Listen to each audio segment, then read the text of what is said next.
Saudara, woi, lu tahu tidak bahwa orang kita nih, orang nih kah? Homo sapiens di nama ilmiahnya.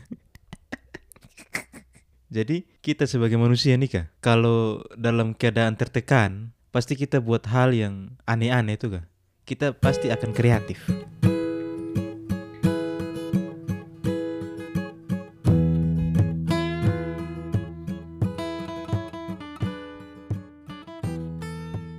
Jadi dulu waktu pelajaran biologi itu ada satu hormon, namanya hormon adrenalin. Woi, ini hormon yang membantu ketong ketika dihadapkan pada situasi yang menantang, penuh tekanan atau berbahaya.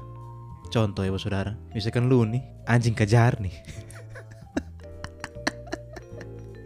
anjing kejar lu, terus lu lari sekuat tenaga, kaget lu dapat di satu ujung jalan di mana di situ ada tembok yang tinggi. Orang bilang lu lari takut tuh pasti lu tembok lu bisa panjat nah. Lain cerita kalau misalkan lu son dikejar anjing, artinya lu son de terburu-buru atau lu tidak dalam tekanan tuh. Nah itu kemungkinan lu akan susah untuk naik tuh ini apa? Itu tembok. Mungkin lu melakukan beberapa kali percobaan baru bisa naik itu tembok. Tapi kalau lu lari takut, tembok juga lu lompat sekali sih. Nah, situasi-situasi ini tuh yang ketika lu dalam tekanan tuh yang ini hormon adrenalin nih akan diproduksi begitu. Nah, dan setelah lu tidak dalam tekanan lagi, itu efeknya akan hilang dalam 1 jam. Itu menurut sumber yang beta baca. Disebut hormon adrenalin itu adalah hormon fight or flight. Woi, bahasa apa? Nah, memang manusia nih kita nih kah cenderung untuk kreatif ketika kita dalam tekanan. Ada satu contoh nih, kemarin viral di media sosial, ada satu orang di kota namanya Bogor. Woy, beta kebetulan belum pernah ke kota itu. Itu kota beta dengar-dengar bilang kota hujan sih. Tapi kok beta lihat di berbagai sumber, kok angkotnya lebih banyak ya daripada hujannya sekarang. Jadi di Bogor nih ada satu, ya bisa dikatakan om-om lah begitu ya. Dia nih pura-pura mati. Kenapa dia pura-pura mati? Jadi berita yang beta baca tuh bahwa si orang ini tuh sudah dalam peti nih kah? Dalam peti, kaget dia hidup lagi. Nah, kalau ya mungkin saudara kotong di NTT ini kan kalau kotong paku peti itu biasanya berapa hari amai? 3 hari ya. Biasa ini keluarga semua sudah lengkap baru paku tuh. Nah, ini bapak tua di Bogor nih, dia ini apa? Dia sudah lempetin, kaget dibangun lagi. Nah, cek, ternyata dia merangkai semua skenario itu. Dia merangkainya dengan cara apa?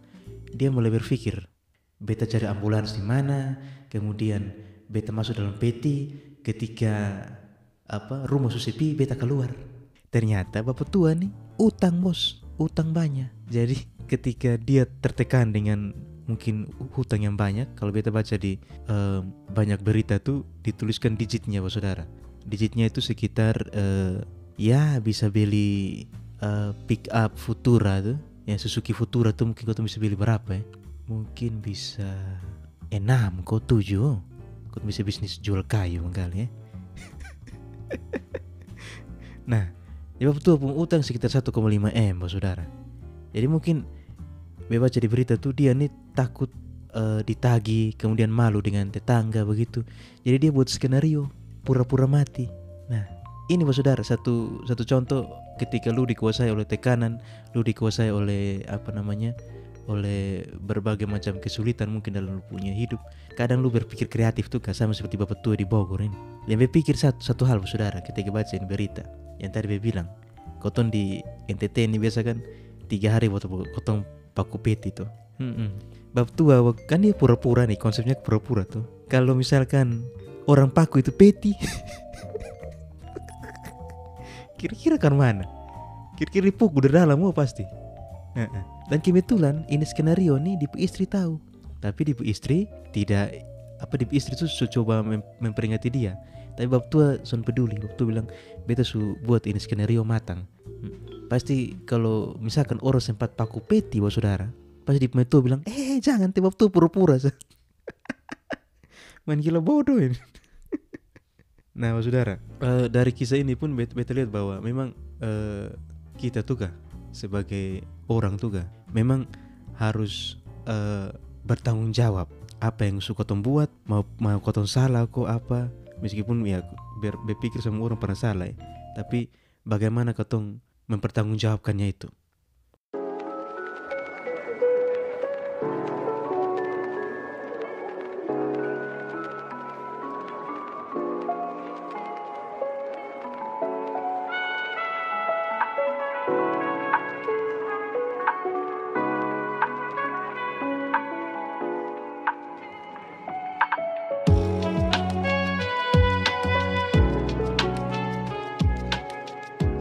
Omong soal kata pertanggungjawaban, fakta menarik buat kita bahwa pertanggungjawaban tuh salah satu kata terpanjang di Kamus Besar Bahasa Indonesia, Pak Saudara.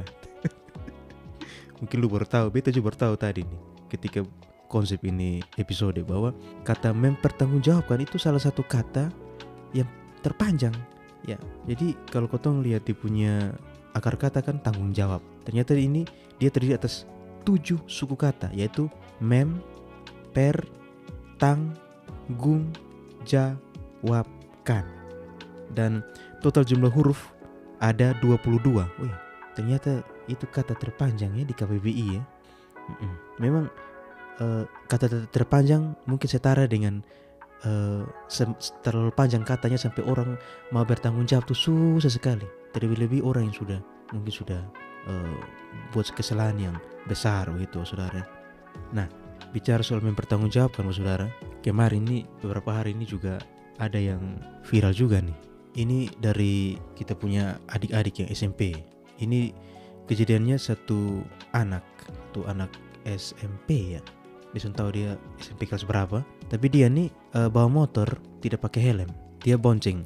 Beta kurang tahu juga dia bonceng itu dipun saudari atau dipun teman. Tapi yang dipun saudari atau dipun teman di belakang tuh pakai helm, dia tidak pakai. Nah, kemudian polisi tilang, saudara. Polisi tilang dia. Dan di video yang beredar di medsos tuh kita lihat bahwa ini anak nih dia kayak malas-malasan tuh kan jawab pertanyaan dari si polisi. Nah, tapi di video itu, saudara, ini anak nih marah-marah. Bercermati, beta putar ini video ulang-ulang, ternyata ini anak nih marah karena apa? Karena dia direkam oleh salah satu aparat mungkin di belakang aparat yang tadi interogasi itu. Dan saudara, ini anak marah sampai tunjuk-tunjuk ini aparat nih, gak tunjuk-tunjuk. Weh, video begitu, dia pakai bahasa Jawa. Beta contoh mengerti juga. Nah, dia tunjuk-tunjuk begitu. Nah, beta lihat di Twitter tuh banyak yang komen bilang, oh ini generasi bangsa begini kok, begini segala macam. Tapi kalau yang dari video yang beredar tuh beta cermati bahwa oke lah, si anak ini salah. Dia tidak pakai helm, menyalahi aturan, oke lah. Itu tidak usah diperdebatkan, saudara. Tapi ada poin yang lain, saudara. Ada satu hal yang beta apresiasi dari si anak ini, yaitu dia tidak melarikan diri dari razia. Beta masih ingat tahun berapa tuh saudara tahu tuh, salah satu titik yang biasa atau diadakan razia di Kota Kupang itu adalah pohon duri di Osapa itu. Tahun berapa tuh beta masih ingat ada satu nona yang dia menuju arah Kupang. Jadi dia ini turun gunung tuh sebelumnya, kan dia dari Osapa menuju Kupang lah. Turun gunung sebelum pohon duri itu, dia lihat ada razia di depan. Dia kemudian tidak lihat kiri kanan, dia langsung putar kembali. Nah, ketika dia putar tuh ada mobil apa beta lupa juga yang langsung tabrak dia dan dia meninggal di dalam perjalanan rumah sakit atau di situ. Beta sudah lupa ceritanya, sudah lumayan lama ceritanya. Jadi kembali ke tadi, orang ketika sudah dalam tekanan tuh kadang tindakannya tuh random tuh kan, tidak bisa ditebak. Tapi beta selalu dari ini anak SMP ini, meskipun salah dia tidak lari, saudara. Dia tetap duduk di motornya dan siap mempertanggungjawabkan kesalahannya begitu. Nah, beta juga berpikir begini, saudara. Ada satu sisi adalah kemungkinan ini beta punya feeling kemungkinan ini anak punya helmnya satu saja, sehingga dia mau melindungi di pun teman atau di pun saudari di belakang tuh, makanya di pun saudari yang pakai helm dia tidak. Tapi tetapkan dia salah juga, benar juga. Bahwa ini anak pun melindungi di pun saudari atau di pun teman di belakang itu, tindakan yang gentleman, saudara. Tapi kenapa dia sampai marah-marah? Saya pikir siapa sih yang tidak marah ketika lu direkam tanpa sepengetahuan lu begitu, saudara. Dan memang ini anak terakhir viral dan beta lihat di medsos dia minta maaf. Beta pikir bukan hanya dia yang perlu minta maaf, kayaknya aparat juga perlu minta maaf. Coba, oke, sekarang nih zaman terlalu canggih saudara. Ini anak nih kan kalau dia masih SMP mungkin dia lahir tahun 2000 berapa ya, kira-kira 2011, 10. Dia kan dibesarkan dengan ya dong bilang generasi milenial. Pasti dia sudah tahu bahwa kalau ini aparat rekam beta pasti sedikit lebih itu viral di medsos nih. Dan memang betul. Mungkin karena ketakutannya itu, ya. Kemudian dia berontak tuh kah, jangan rekam gitu. Jadi menurut beta, ya mudah-mudahan suatu saat ada di punya aturan nih. Jangan main sembarang rekam orang di ketika orang salah tuh kah. Tapi ini Anyak gentleman sih, dia tidak lari dari kenyataan.